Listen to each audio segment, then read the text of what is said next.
to our Flames, Fumes, Flashes, and Colors faculty demo session. I'm the president of Student Affiliates of American Chemical Society, who, although it's the faculty performing the demos, we usually sponsor the event. It's an event that takes place every 2 years. And it's a long-standing tradition here at the college. In fact, it just occurred when I was a sophomore, and that was the first time I saw it, and it's always really good. So I invite Except for this year. We don't know that yet, Dr. Martin. That remains to be found. So I invite you to enjoy those demos. They are very entertaining, spectacular, and I promise you will have a few explosions taking place. It will be the faculty, so Dr. Martin and Dr. Fisher and Professor Allegro and Professor Cody and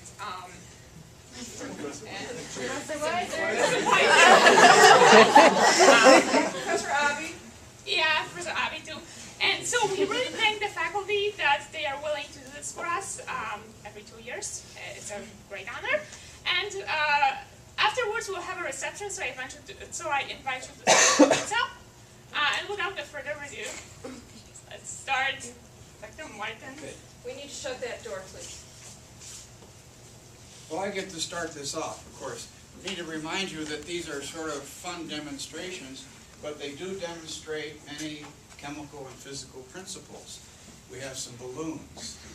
All of you could calculate the buoyancy effect here. Of course, if you knew what gases were in there, remember this is the same principle that floated the Titanic and also sunk the Titanic. There is string holding this up. That's an organic carbohydrate that's holding that up. You could speculate on that chemistry. Of course, they're being held down by tape. There is a magic adhesive on here, which is all chemistry. Beautiful 3M product. So there's all kinds of chemistry here. We can't possibly talk about it all, but we will talk about a little bit of it. The one we're going to focus on now is sort of the interaction of these balloons with the atmosphere under certain conditions. So I do have a splint, and I'm going to do that. You can... Okay, that's pretty impressive, isn't it? Yeah.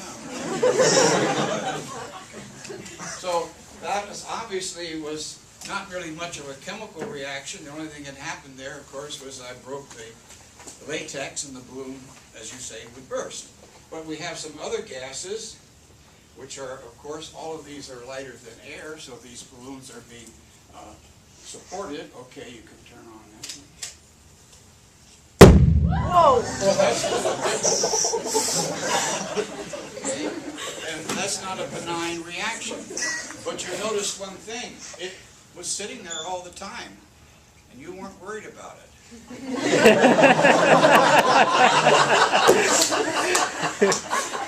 when Professor Fisher carried this in, I said to her, be careful, because you don't want to hit it against something, have a static spark, and you're holding this balloon.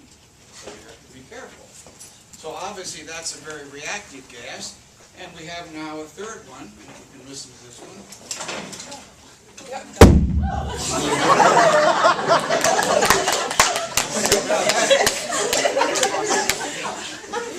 I don't know whether you distinguish the difference between the two, but the second one was slightly more reactive. So what's going on here? And what are these gases? Well, the gases are obviously light gases because we have to displace the volume of air to support the balloon, otherwise it doesn't go up.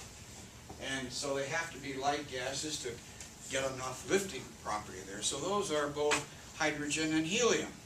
But one that just popped, of course, was helium, which you all know is relatively inert, and it just broke the envelope.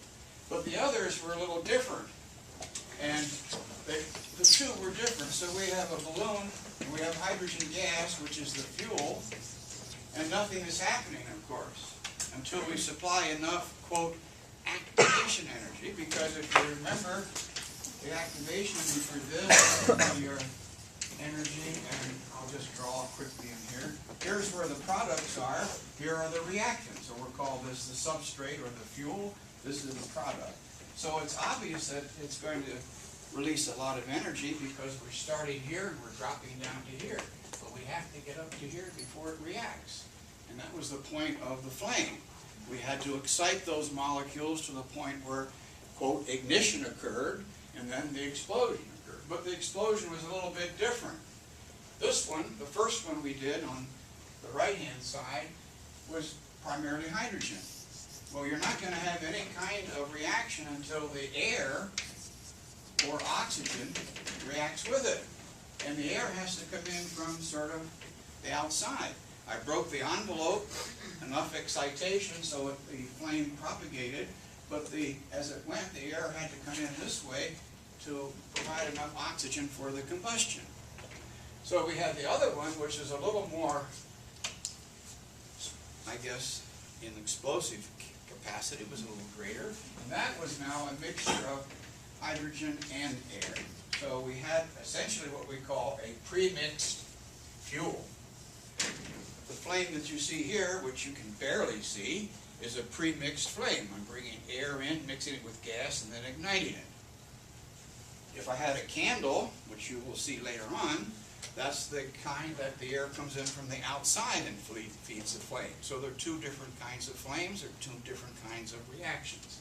And of course what we're producing is just water and some broken balloons in this process.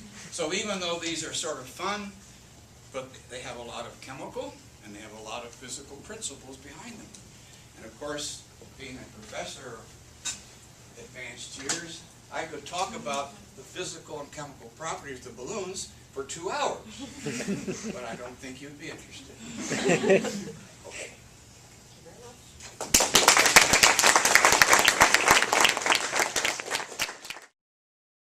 Okay, so we're going to show you something we've been working on for a while. As most of you know, running chemistry labs is extremely expensive. Finding the resources is always challenging, especially as we get more students. And I ran into a particular problem in the past few years. As Maria and Jen spent more time working in my lab, their taste in instrumentation got progressively more expensive. Some of you have heard their thoughts on the kinds of instruments that we need next. Like the triple quad and so forth. So we decided we had to get a little bit creative in how we were going to go about all this. And of course we tried a couple of things. The simplest approach first was to work on product placement and sponsorship in the chemistry lab, but we just the kind of sponsors with the kind of funds that we needed. So we decided we had to dig a little bit deeper and go a little further and see what we could come up with. So we've spent a long time searching the primary literature, trying to figure out, what we could do, find some way to help chemistry resources go a little further than what they were already doing. So we searched and searched and searched, and finally we uncovered a report of a group of archaeologists who discovered a very ancient method in a Wikipedia post. And we decided we would give it a try. So what we're going to do is take these copper pennies that you can see right here, and first we're going to turn them into silver, and then we're going to turn them into gold. Okay? So to get started here, we're heating this guy up. It should be almost back to boiling any time now. And in true Julia Childs fashion, not leaving anything to chance, we're going to start with the finished product and work our way through. So first we'll start, let's see.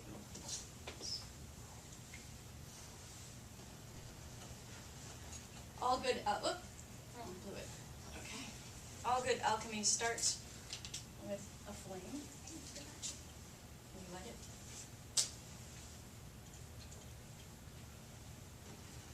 Alright, great. Okay. So I've prepared a few samples that look like that. Can everybody see them? They really are pennies. Want to look at them?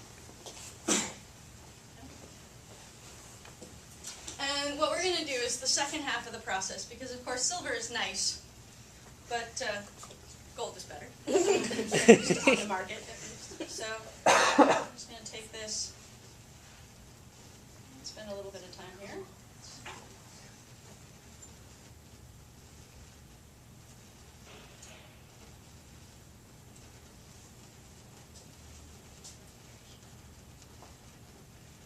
There we go.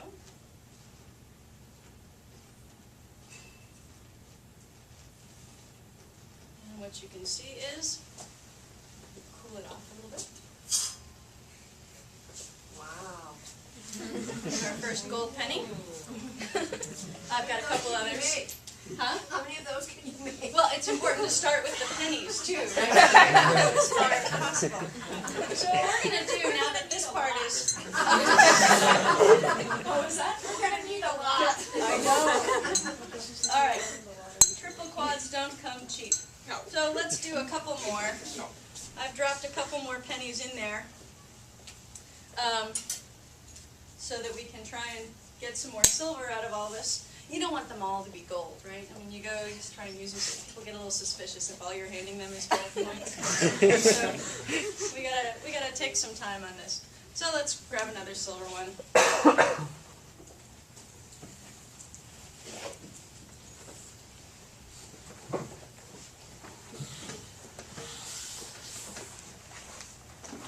So is this better than the lottery ticket? Oh, the odds are much better as long as you don't give anyone your correct address.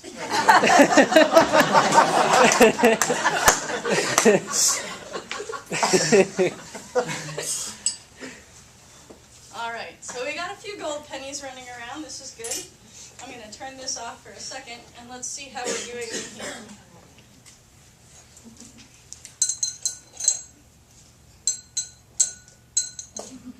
And here we go. That was one of the copper ones that I just dropped in there. So now we have another silver penny.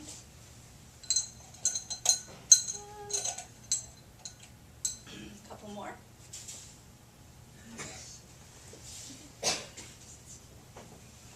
And so if we wanted to, we could keep on turning those copper pennies into silver pennies and into gold pennies, and thereby probably have a couple more Gen Chem lab sections by the end of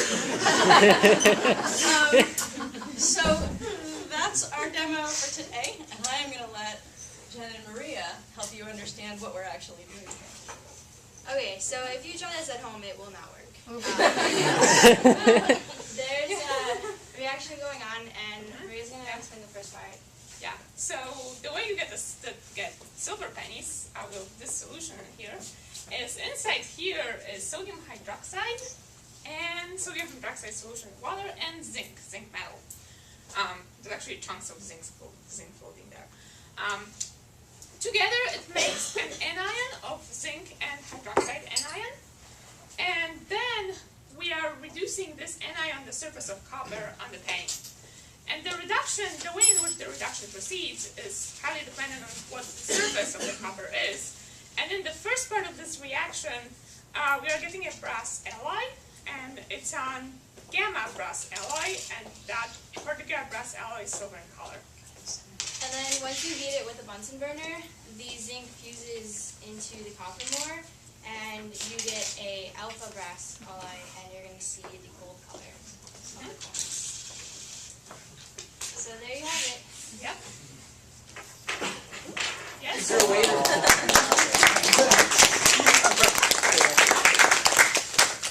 Is there a way, I'm guessing, to reverse the process? It will actually do it on its own, which is why I suggest not giving your correct address. Over a period of a few days. All right, thank you all very much. We will see you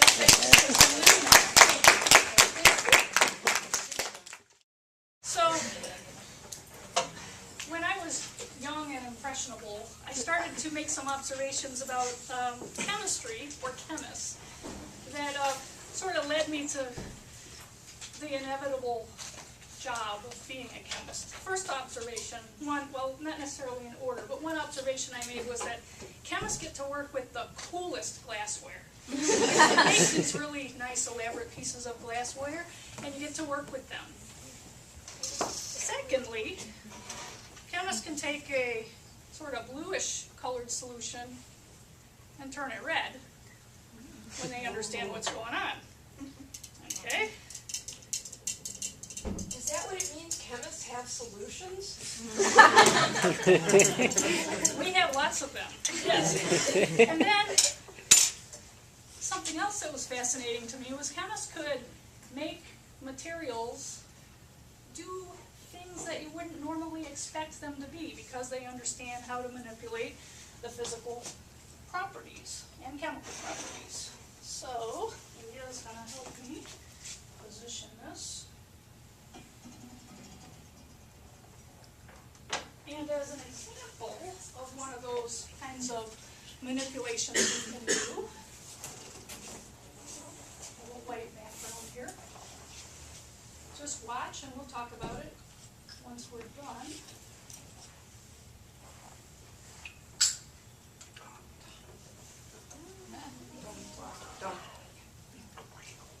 Wow.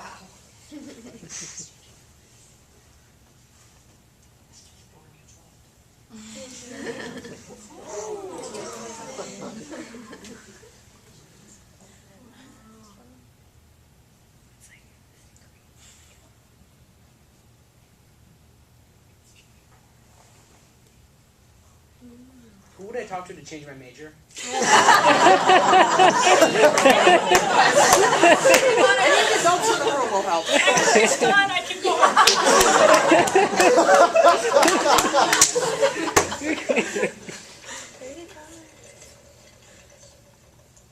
All right. So, we have two different things that happened here. We call this the Ammonia Fountain. Okay? Clearly it's a fountain. Okay, let's talk about what made the fountain effect.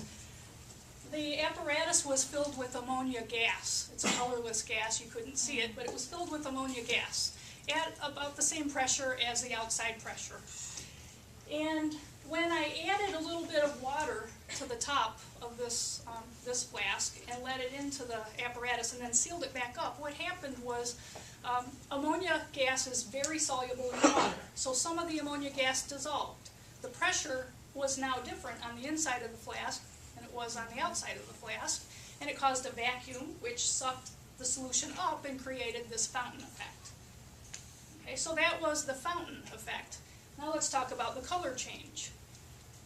The original solution I had in the little graduated cylinder was a basic solution of an indicator called universal indicator. It's blue in base, but it's red in acid. The solution that I had in the beaker is a weak solution of acetic acid. It's a weak acid. Ammonia is a weak base. So as the fountain effect pulled the solution up into the solution of acid up to mix with the base, we had an acid-base reaction begin. And you saw the color changes associated with different pHs in the acid-base reaction. And it was a very dynamic process because the relative concentrations kept changing as more acid got sucked up into the base. So we have the ammonia fountain, which is also an example of acid-base indicator chemistry. And cool glassware to go along with it. Okay? So that's the ammonia fountain. And push this one aside. This one aside. Okay, so I have another apparatus up here. And I have two solutions, one blue and clear and one colorless and clear. And I guess another observation I made early on was that chemists get to make light, energy. They get to deal with manipulation of energy. So this is an example of that. If you turn off the lights for just a moment, you'll see that there's nothing real special about these. They don't do anything at night. You can't, in the dark, you can't really see these solutions at all, right? So go ahead and turn off the light, and Nadia is going to be my assistant back there with the spotlight. She's going to help me get things lined up. And I'm going to pour these two solutions together at the top of this funnel. Nadia, you can turn out the lights now and watch. Do you still want to sign up?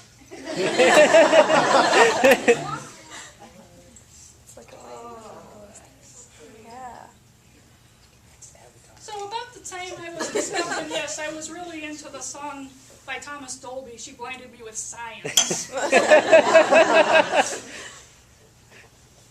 think that's appropriate at this point. Okay, so you can turn on the lights now if you like. Okay, so what just happened here? This is the phenomenon called chemiluminescence. What we did was the luminol solution has a little bit of copper in it, and the colorless solution had hydrogen peroxide. And when you mix luminol, copper, and hydrogen peroxide together, you create what's called a short-lived intermediate. It's a high-energy intermediate. It's a product, but it doesn't stay around for very long. And when it forms the product of the reaction, it gives off energy in the form of light. And in fact, the solution isn't hot at all.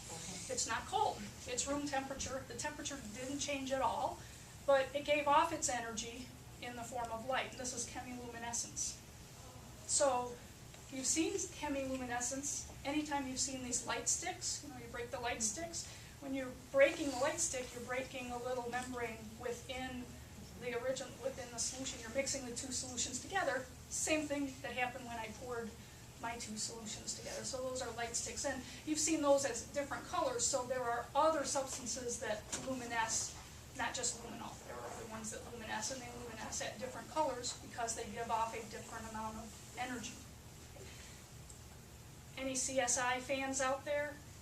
Watch crime scene shows? When they go in and they spray the little solution to look for blood and it turns blue, that's a luminol reaction.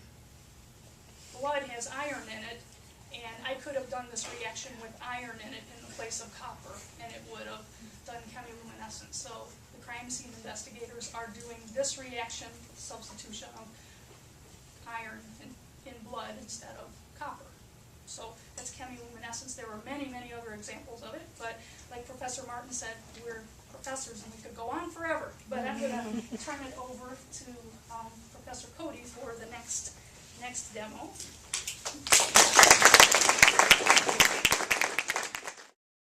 Well, welcome all.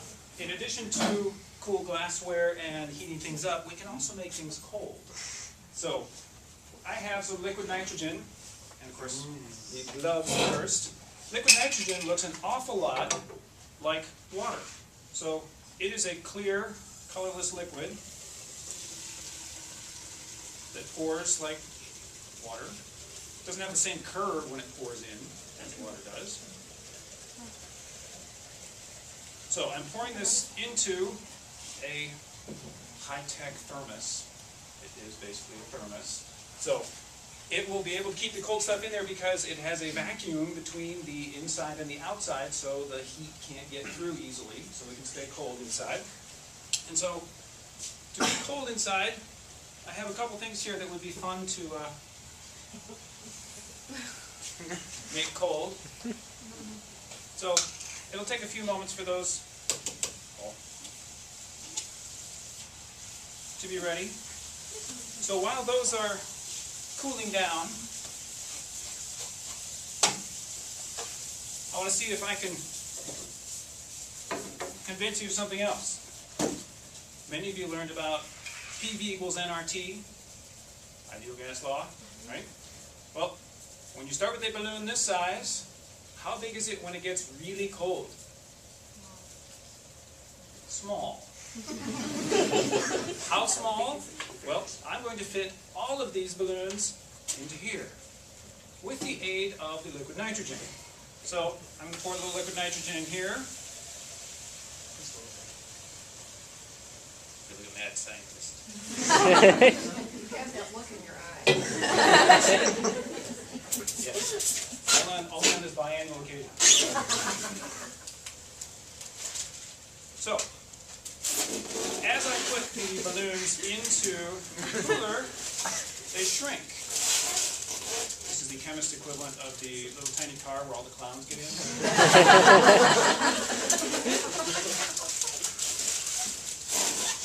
The trick is not not sticking your fingers in there long enough for your fingers to get really cold. What's the temperature? The temperature is 77 Kelvin, or over minus 200 Celsius. So it's quite cold. I think you're almost ready. I don't think you're going to do it. I might need to add a little more liquid nitrogen because I can't reach the liquid nitrogen with my balloons.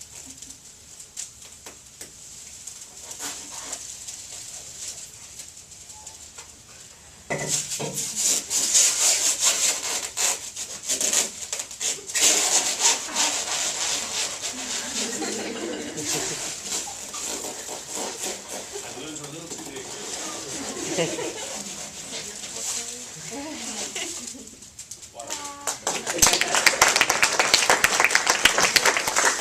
Now the fun part,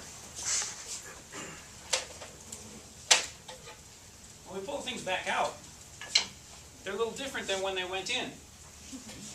So the balloons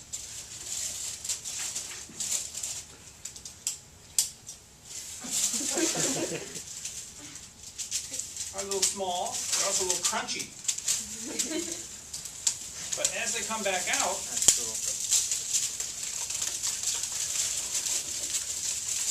PD will then RT again. As they start warming up, fortunately the elastomer that makes the outside is flexible enough to be able to handle the temperature transition, so that as it warms back up and the gas expands, it gets flexible and expands along with it. So all these balloons, if I was gentle enough with them, will come back out and fill up my basket again. However, the banana and racquetball will not have the same effect after they've been thoroughly frozen.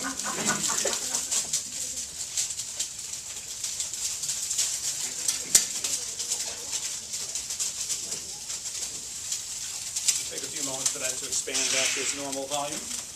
While it's doing that,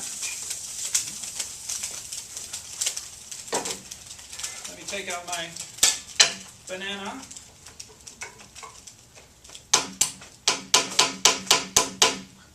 Banana, yes, is literally hard enough to hammer in a nail. However, it's probably not edible at this point, unfortunately. It's one cold banana. It's one cold banana. But now, the racquetball, on the other hand, behaves a little differently.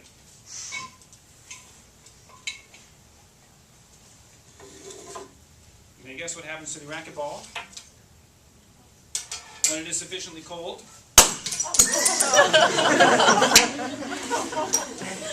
So, but just like the balloons, the racquetball pieces, don't grab them quite yet, as they start to warm up a little bit, you can hear they're a little crunchy, right? They won't be crunchy for long. They won't be crunchy for long because the rubber will warm up quite rapidly, and as it does, they will become flexible again. So, don't touch them quite yet. But very soon they will become flexible again. So this is what happens when things get really cold. Right? Now, the liquid nitrogen is still liquid for the moment, and I'm just going to show you a little bit. When I pour it out, it immediately vaporizes on the bench, because the bench is at least 200 degrees Celsius hotter than the liquid was. So it's kind of like its own air hockey table, right? But it's making the gas itself to be able to hover.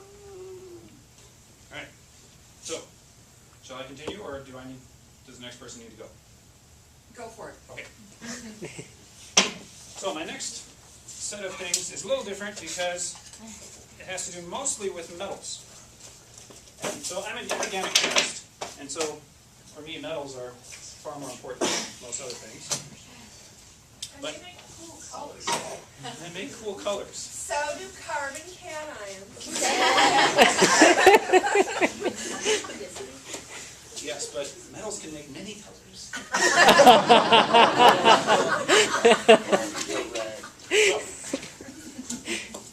these purple colors all come from manganese. Manganese is a transition metal And manganese has a property in that it can have many different oxidation states.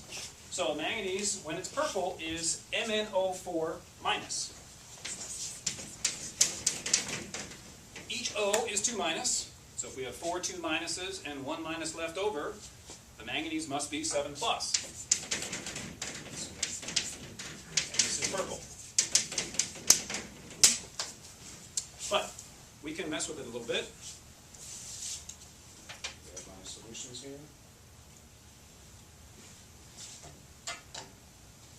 Make sure I don't mix up my stuff.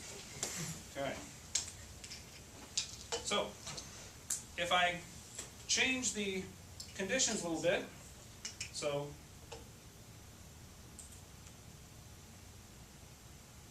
sorry, I need to stop talking so I can count. Some people may be able to do more than one thing at a time, but I can't. So I changed the pH a little bit, and now I'm going to add some reducing agent. So I'm going to reduce it from its manganese 7 plus, reduce it down to a lower oxidation number.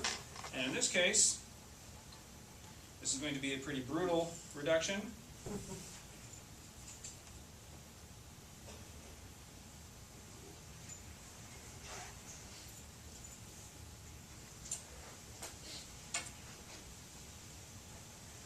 So I counted out my drops, and then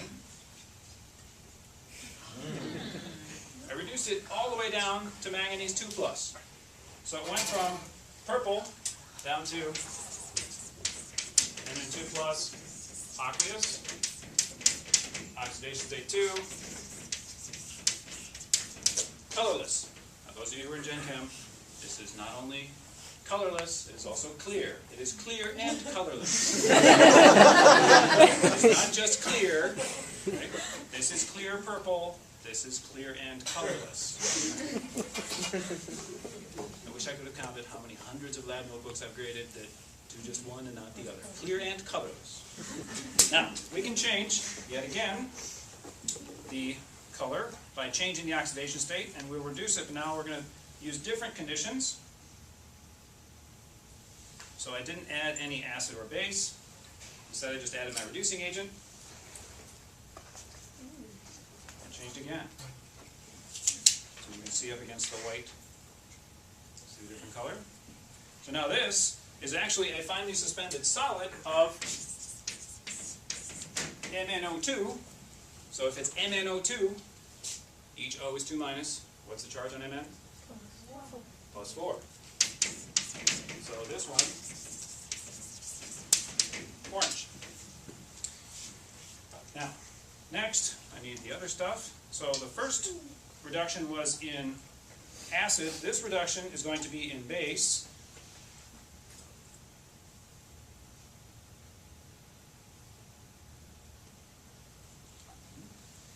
So I mix the stuff first, and then I add in my reducing agent.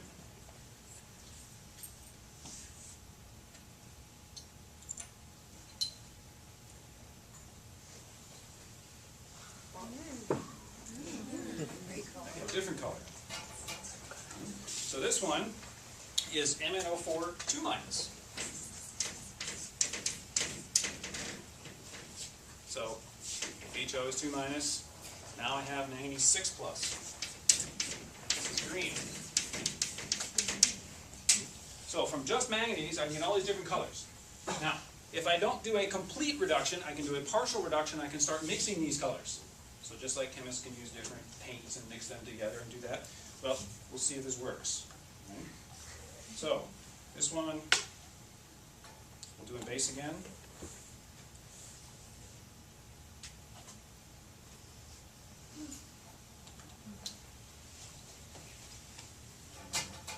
Then we'll do our reducing agent. And hopefully we'll get a combination of colors. But these colors don't work quite the way paints do. So we get blue. So the blue is actually a mixture of our orange and our green. Not what you'd expect. So just from manganese now we have 5 different colors. from one compound with different oxidation numbers come through. All right. So, I don't want to end there with the metal theme because we have other metals that do fun things. But first, just for kicks, I found my bottle of supersaturated sodium acetate. What does supersaturated mean? Those of you who have taken chemistry? Anyone? Supersaturated. That means extra saturated.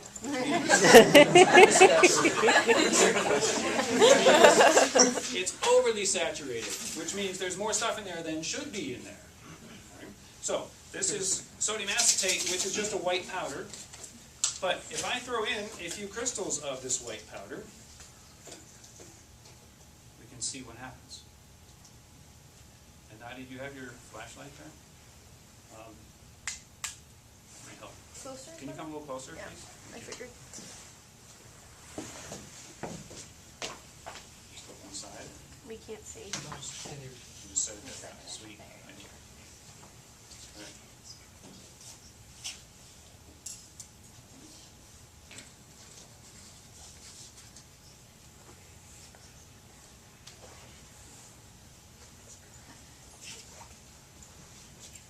From the sides, babe.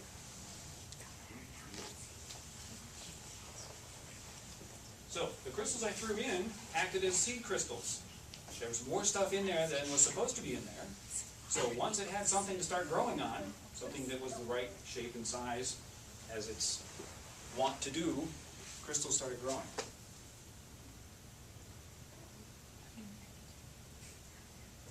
So this will grow for a few minutes, and we'll just leave it here. And while that's going, I'll tell you about another metal. This is a different kind of metal. This is called an amorphous metal. So, these are two metal bases. I have two metal spheres, and I will drop the metal spheres onto the metal bases. All metal behaves the same, right? No.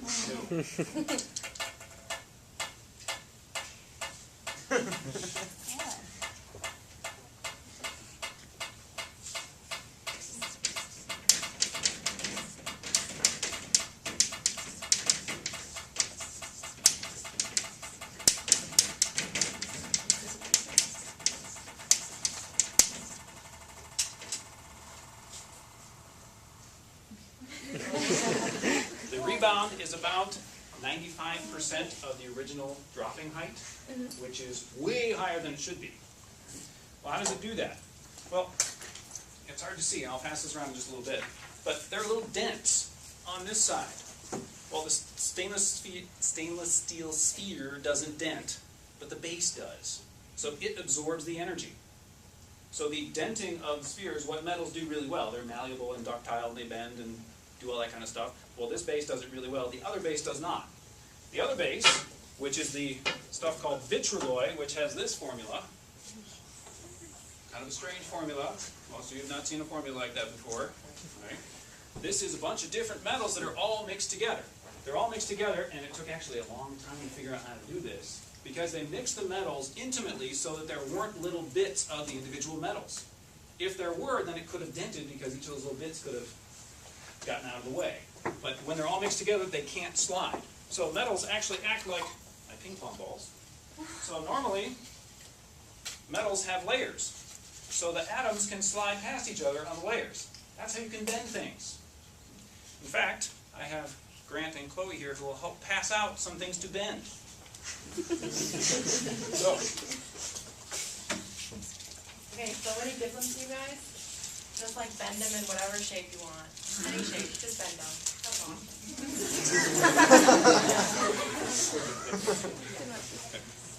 so, some of you are going to be a control group, and you are going to get paper clips. And some of you we have to do a control experiment. So, some of you will get these wires. One to Austin. Does the control group get extra pizza? Yes. Yes, I agree. Control group can try one of the other ones too. Yeah. Take one, pass it on. Pass it on. Take one, pass it on. So what you want to do is you want to bend them into strange shapes. Yeah. And if you'll notice, our sodium acetate now has completely crystallized all through.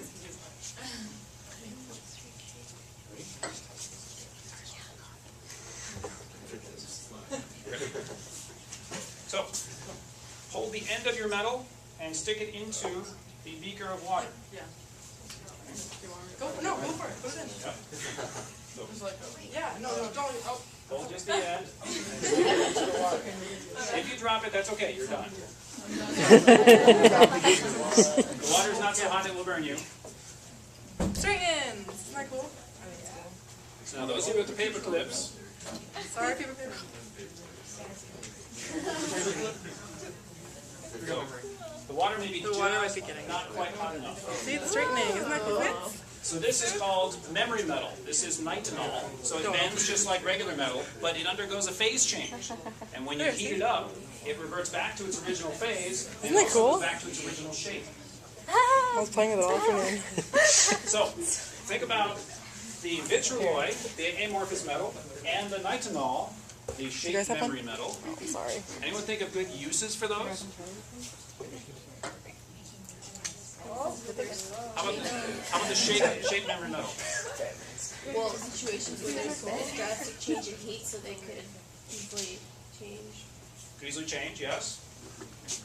Those of you that wear eyeglasses, have you ever accidentally sat on your eyeglasses and bent them all out of shape? They actually make eyeglasses out of nitinol, so you just dip them into very warm water and they go back to their original shape.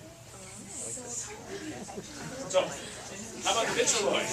Any idea what you can use vitriol for? Baseball bats. Baseball bats or golf club faces. Right? That way you can shank it even farther into the wood. It gives all the energy back to the ball instead of getting dissipated into the club head. So it actually drives farther. So you may actually see both of these things, and they have a little arbitrary marking. Right? So, thank you all.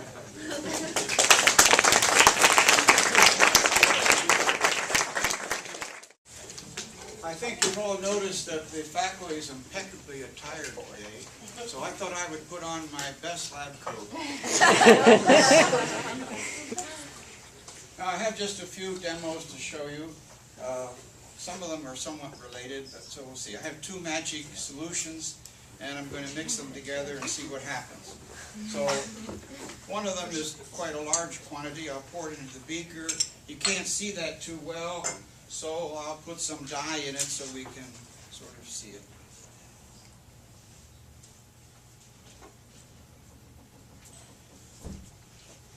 I'm putting in, of course, a dye that is certified to be safe. Okay? And I have then the other system. I have a smaller amount of liquid, which I'll pour into here. These were measured out so that whatever reaction is going to take place, hopefully will occur. I'm going to mix the two and we'll see what happens. I don't see anything happening yet. Okay. So I might have to juice this up a little bit. I have more of a solution that I need. So I will add some of that. And then continue this. And keep mixing it. Add a little bit more. And some of you can, it's not working very well. Some of you notice it's getting sort of more jelly-like. Okay. I'm not going to continue it, but I'm just going to put some in here to show you that it is an organic material and it will burn. Okay. So we'll see whether it does or not. And I've made sort of a mess out of things here.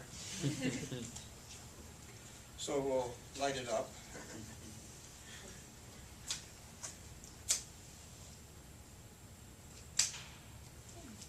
And you see there is a relatively non-luminous flame, but it's pretty hot. You can turn up the lights a little bit. Okay, I can put my stick in here, and of course it will begin to ignite that. And of course this is just a mixture of alcohol and another substance which turns it into sort of a gel, which it didn't do a very good job. That's okay. All experiments are not successful, but it is sort of messy, so I've got my cleaning solution here. I'm going to clean it up a little bit.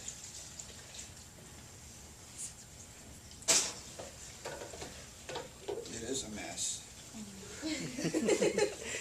And of course, as you clean things up, sometimes you're a little sloppy.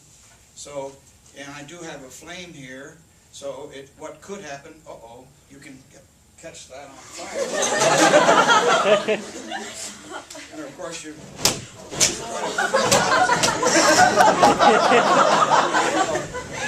this up for a long time. You see that was quite a fire, but of course it didn't burn.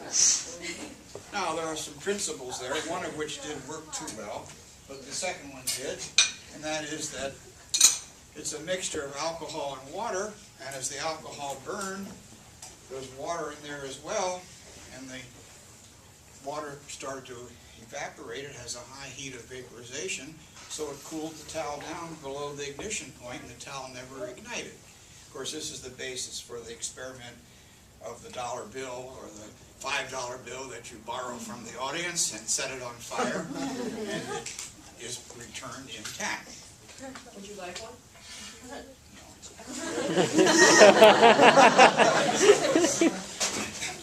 Now I have another little experiment which to me is more meaningful. It has a great significance, background associated with it, and I can sort of demonstrate some of it in a crude way. You've seen this demonstration before, but you recall that in the early 1800s, England was digging coal. They were beginning to start the Industrial Revolution, and they were using more and more coal, and they needed more and more miners to go in and dig. The mines got deeper, and of course they began to flood, and that led ultimately to the beginning of the steam engine to pump out the water from the mines. But we're very early in the Industrial Revolution, and the demand for coal began to increase, but unfortunately in these early 1800s, by 1810, there were some unexpected explosions occurring in the mines. Mines, of course, are deep, they're dark. You have to light your way, and the only way people had of lighting their way was cheap way would be by candles. So the miners were holding candles and digging coal. And every once in a while there'd be an explosion, and miners would be killed, and it was devastating. And it got to the point where the mine owners couldn't convince the miners to go back into the mine to dig coal. Well, that was economically catastrophic. And there was a huge effort made to try to figure out what was happening and to make something safe in this process. Well, just to demonstrate sort of the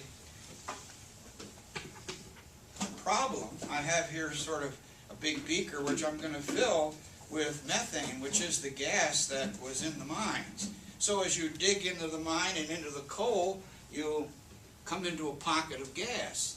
If you're standing there with a lighted candle, things could happen, which I will show you.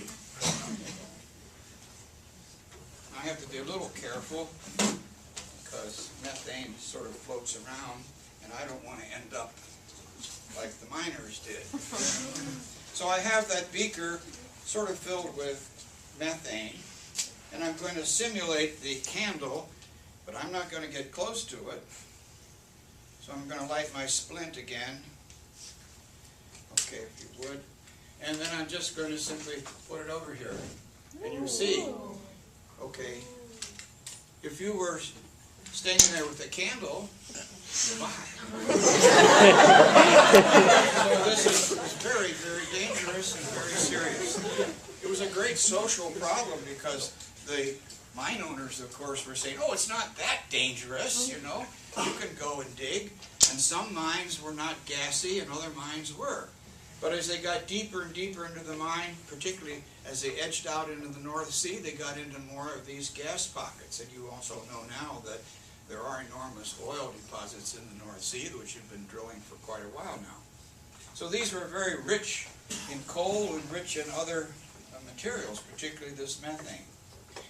And this was around 1814 when it reached a crisis. So obviously you put up a prize and you asked people to solve the problem, and many people started investigating.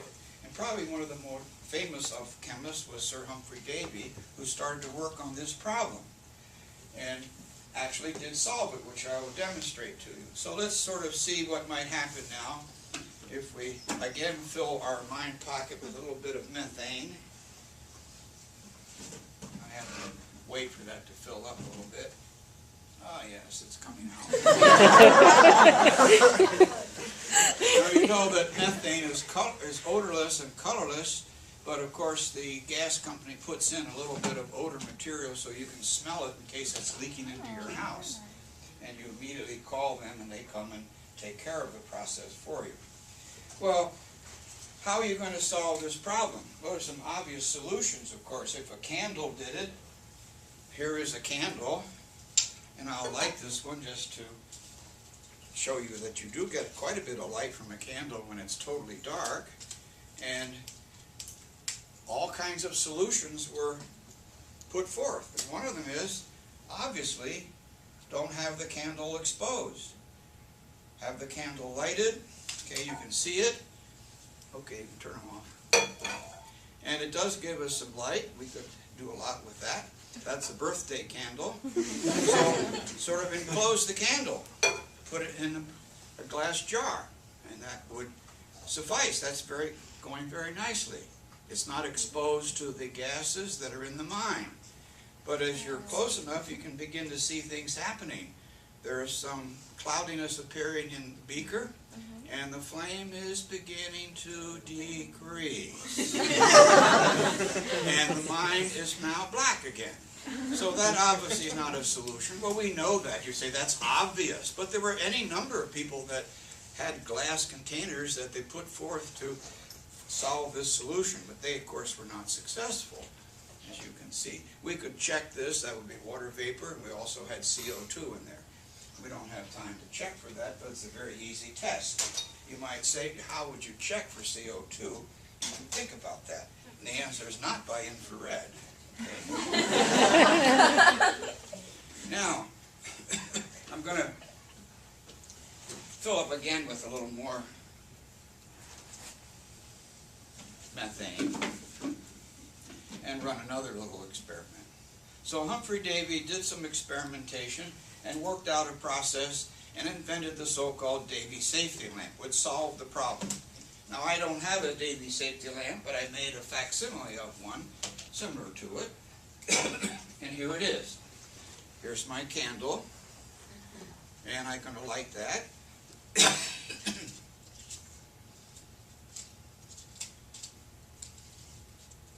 And we'll see that it's open to the atmosphere, because I can demonstrate that to you.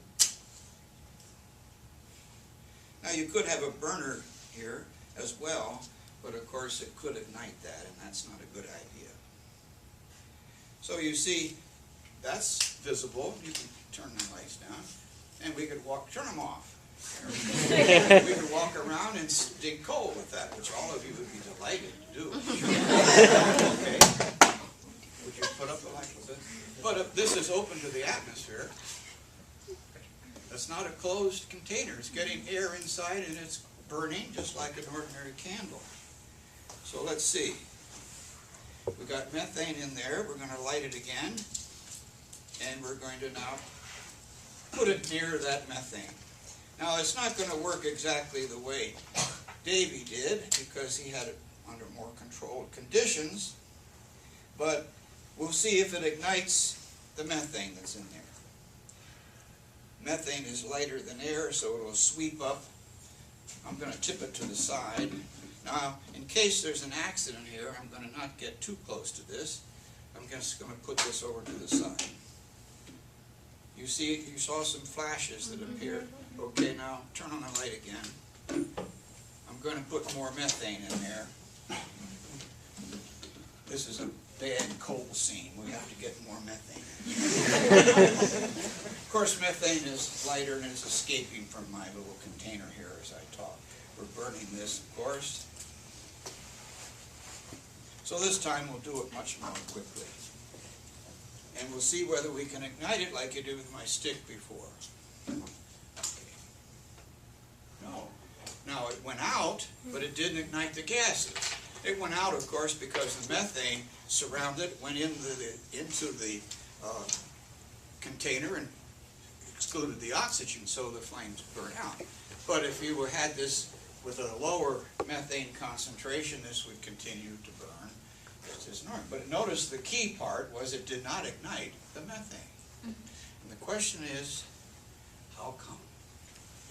It's open, the methane got inside, I can blow out the candle, but it did not ignite the methane. So, do we tell you the answer? No. We'll let you think about that a bit.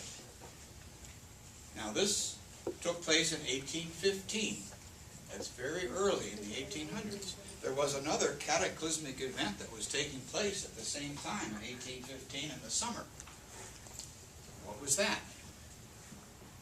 Changed the shape of Europe. Your liberal arts students? Anybody? Say again? Napoleon. What about Napoleon? Wasn't that when he was defeated? Where? Waterloo.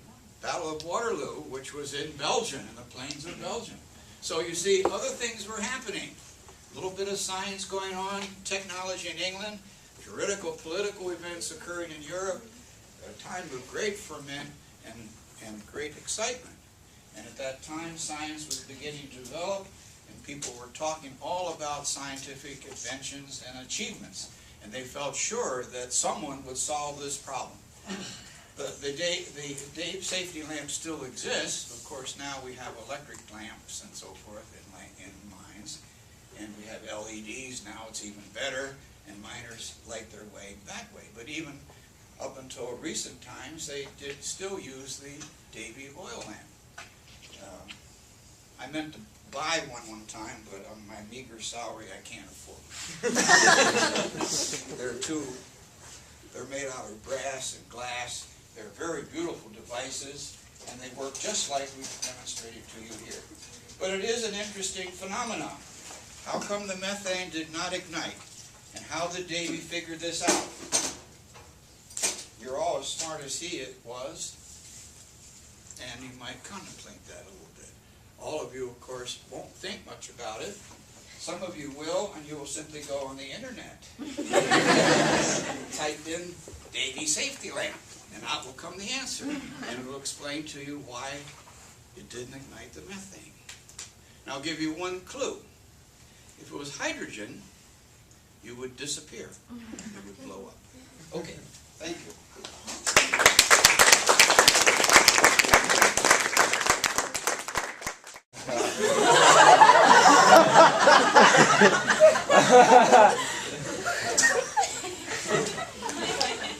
Pete, sit down.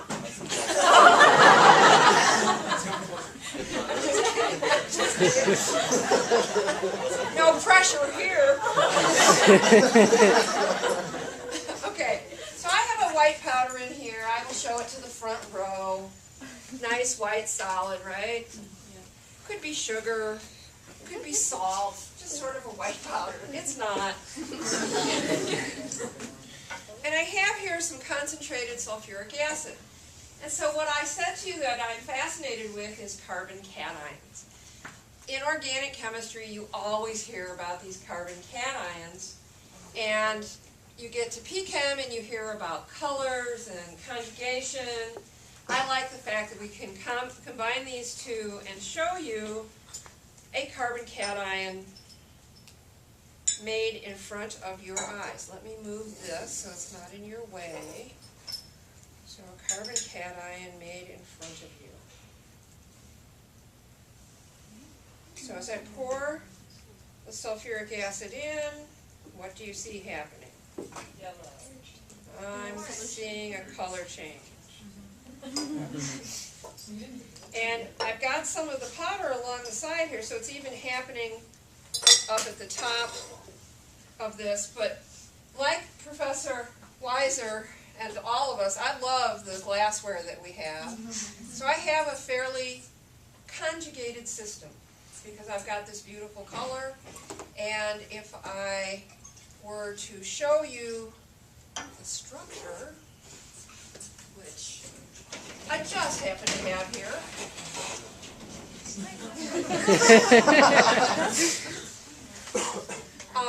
I am making triphenyl carbon cation. And it's from triphenyl carbinol, which is this alcohol. And what I'm doing is with sulfuric acid, I'm getting this plus 2 of these, okay, when I make the reaction. Now, how do I know that? How do I know that? Well, if you took this solution and did a freezing point depression, the freezing point depression would tell you that you had 4 particles. And that indicates the only way you can do that is if you have the carbon cation. You can also see that it can conjugate through the ring system. So the ring system would come here, and you could see the positive charge going around all 3 ring systems from that carbon cation. So that's what gives us the color. Now, when I take a carbon cation, what's the famous thing that Professor Martin always says about carbon cations? Organickers. They will react with anything. They're very reactive. So I have here lots of water.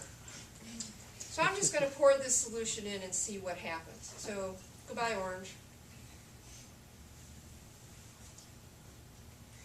You notice as soon as the yellow hits, I'm precipitating out, whoops.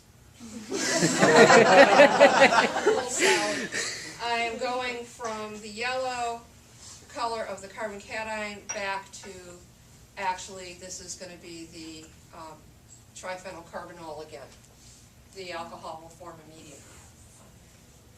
So it's a little exothermic right now, adding acid to water, and we have to clean this up a little bit, but organickers have color. On rare occasions. The idea that I could learn from one experiment and another experiment and then develop more experiments to do something different. So what if I took the ammonia fountain and combined it with luminol? I need somebody for lights. Great.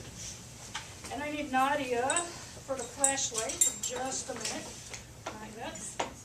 Okay, so I'm not quite ready for the lights yet. I have luminol solutions down here.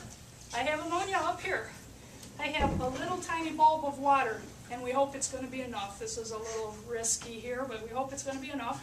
And I'm going to add the water. I'm going to squirt the water up into this flask, and I'm going to let this clamp go, and we should see a luminol fountain. So let's see what happens. Go ahead and turn off the lights. Okay, Nadia, you can turn it off, and here we go. It's a blue light bulb. Making a milkshake. Yeah. Exactly. So the luminol fountain, a combination of the 2 principles that I combined earlier. So isn't science grand?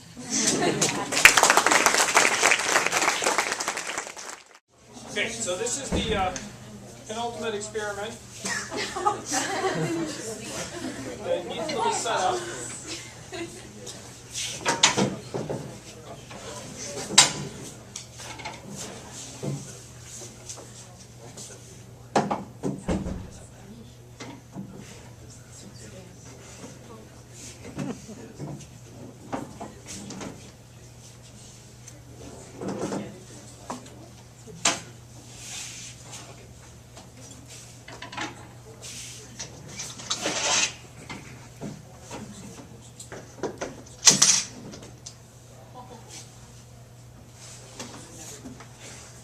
reaction also has a little history. And a few safety precautions. So this reaction is called the thermite reaction. And the thermite reaction is one that was used to actually weld the train rails together back when they were making the train lines go all the way out to the west of the United States. Now, the challenge here is that this reaction is highly exothermic. And it's not only exothermic, but it creates a lot of dust. So, after I start this reaction, after it goes, we all need to actually leave the room. Are you serious? I'm serious. So, we'll need to leave the room, but this is not the last demonstration. This is the second to last demonstration, the penultimate demonstration. The last demonstration is actually in the NMR room. Professor Abi has an NMR demonstration that you can stop and listen to on the way out. So those of you that go out this door, you're close to it. Those of you go out this door, you're welcome to just come around the corner, pop your heads in the NMR room. So, you wish to gather up your belongings.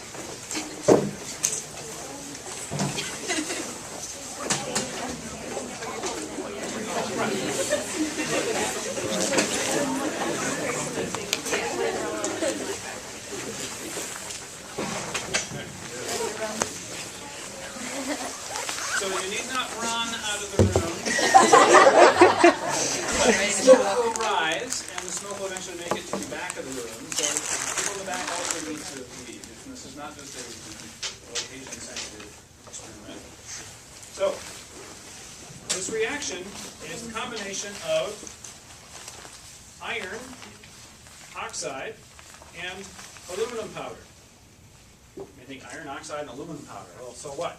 Well, the oxygen is with the iron, right? But it's much more stable if it's with the aluminum. So the aluminum actually grabs the oxygen from the iron oxide, leaving just iron. If we leave just iron, and it's sufficiently exothermic, what state is the iron? Why did I put the sand bucket down below it? The iron is liquid. So the liquid iron will drip out of the bottom of the clay pots. Okay? So, thank you all for coming. Please swing by the NMR room before diving into pizza, and hopefully this reaction will go.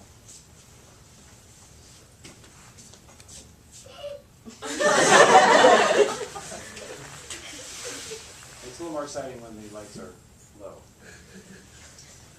And hopefully this initial reaction will work. There's always a delay. It takes a few seconds. So it doesn't start right away. Don't worry.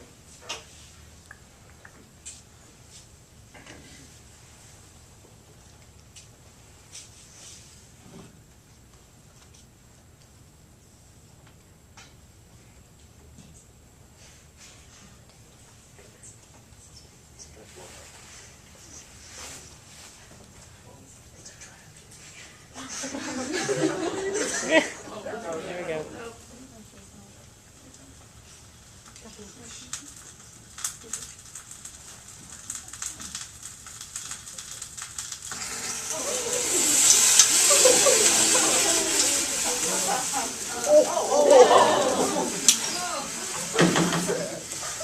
That's